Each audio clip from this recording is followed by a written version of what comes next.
So, tanggalin na natin ka-Gencon yung ano, PCB board. So, ang pagtanggal dito ka-Gencon, kailangan pindutin lang ito. Yan. Pwede mo na hugutin. Yan, tanggal na. Tapos to ka-Gencon, dito na lang ko tatanggalin. Kasi kasama na yan dun eh, dito. Pipindutin mo lang din yan ka-Gencon, naangat na yan. Yan. Yan. Okay.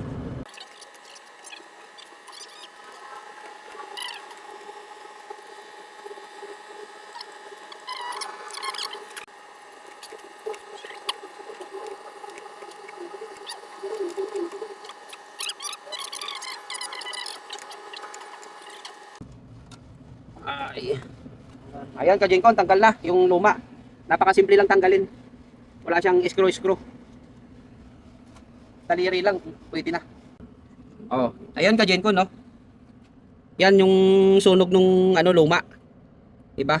Sunog na sa board. Kaya nagpasya ako ka-Gencon na papalitan ko na. Kasi dito pa lang kitang-kita na talaga yung sunog, eh, oh.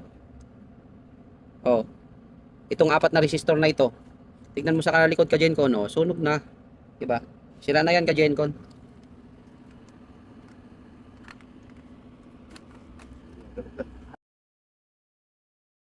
Ito ka-Gencon yung bago. Palagay na natin ngayon. O ganun lang din yon ka-Gencon. Dali lang paglagay nito.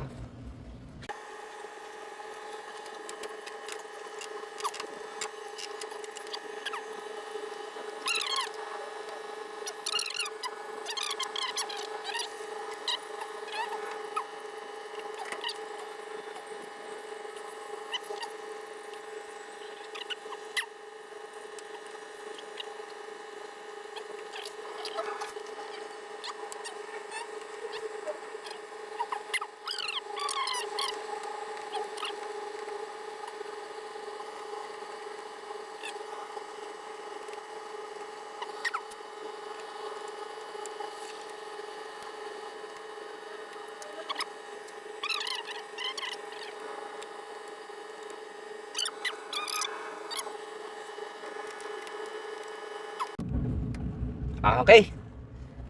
Ayos ka-Gencon, bago na. Bago na yung board natin. Lalagyan ko na ng mga wire ito ka-Gencon para sa power supply ng fan motor.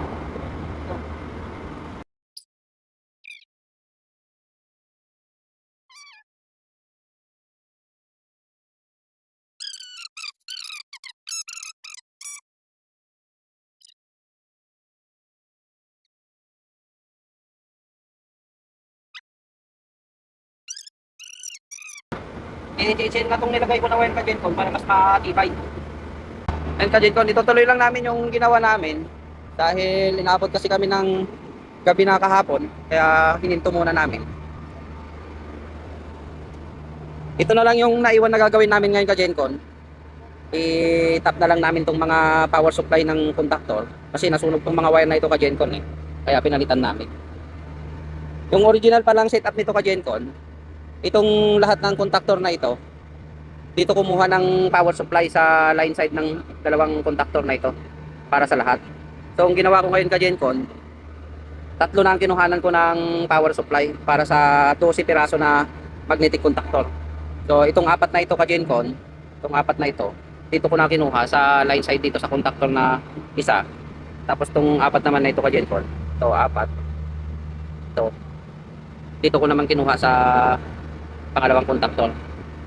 Tapos itong apat naman ito ka-Gencon na nasa dulo, ito, dito ko naman kinuha ngayon. So bali tatlo na ang kinuhanan ko ng power supply ka-Gencon. Yung original setup kasi nito dito lang sa dalawang contactor na ito, para hindi masyadong pwersado ka-Gencon yung mga wire. O yun ka-Gencon, papaandarin na siguro namin ito ngayon para ma-testing na. Testing and commissioning na kami ngayon ka-Gencon. So abangan natin, titignan natin kung gagana pa siya ng maayos.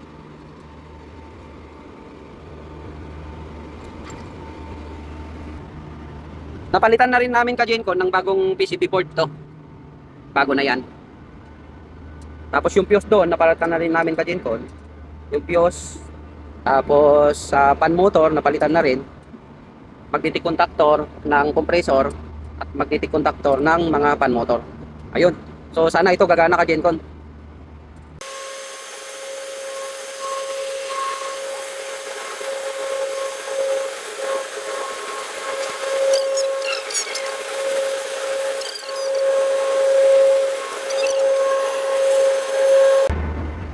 kailangan ka dyan, lagyan natin ng tagging para hindi tayo manito. Lagyan natin yung line 1, line 2, saka line 3.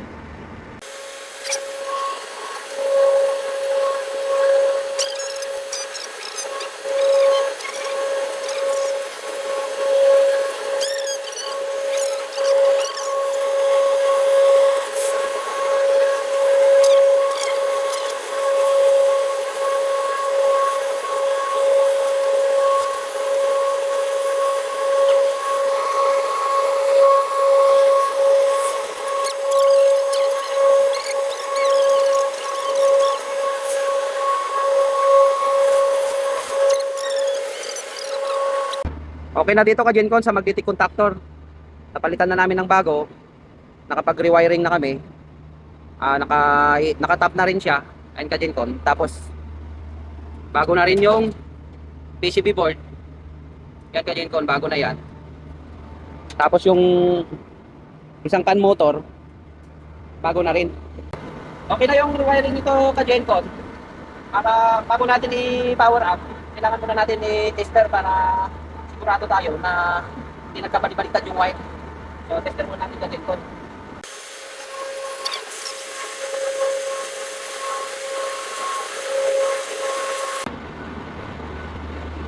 Okay na ka Gencon. Wala nang problema yung wiring namin. Tama naman. Kaya pwede na natin i-power up to ka Gencon. Itong fan motor na ito ka Gencon, pinalitan din namin ng bearing. Medyo ano na kasi, pa-stack up na.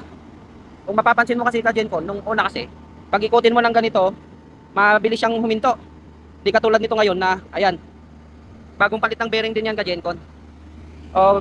Na-check na namin ito lahat ka Gencon. So, ang pag-check namin dito para sa stack up, paikutin lang namin isa-isang galon. Yan. Para malaman ka Gencon kung stack up na rin yung mga bearing. So, yan. Itong mga ito, okay pa itong mga ito ka Gencon.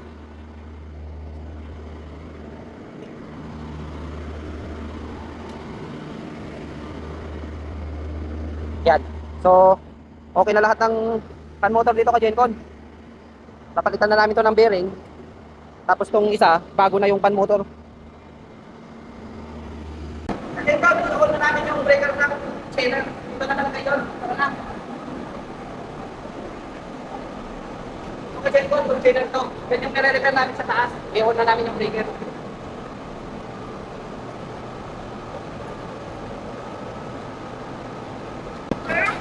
Yan. Okay na, nakaon na yan sa Gencon.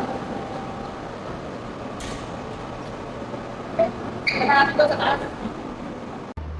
Ito na yung pinaka-breaker ka Gencon, yung killer. Kailangan natin may on ka Gencon ito muna. Tapos i-stack muna natin ng hanggang 3 oras para yung mga oil ng compressor uminit. Yung mga ito ka Gencon. Ito ka Gencon kasi yung heater ng compressor. So dahil matagal nang hindi gumana to, kailangan natin bigyan muna siya ng power para mapainit niya muna yung langis bago natin paandarin para hindi masira yung mechanical parts sa loob. Lahat yan ka Gencon, pare-pareho yan. Ayun, so ayun natin yung breaker ka Gencon. Na-check naman na namin doon, okay naman na lahat, na-tester na rin. So hindi na namin i-on ito. Yun, may power na ka Gencon. Gumagana na siya ng maayos. Okay na. Yung kanil ko, nag-CO na siya. Tapos yan, C1, C2, C3. Tapos ito, CO. Ibig sabihin yan, Gencon, normal operational na siya. Kuha na ko lang ng pirahe, Gencon.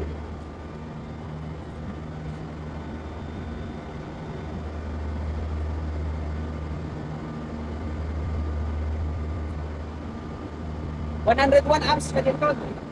Okay na siya. Tingnan natin doon sa taas ka Gencon yung fan motor kung gumagana lahat.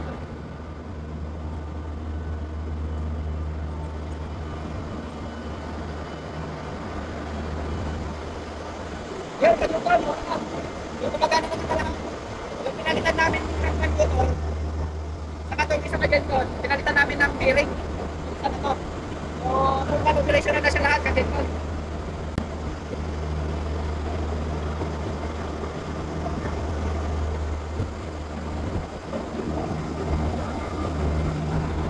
Okay na. So, obserbahan na lang namin to ka Gencon. Thank you.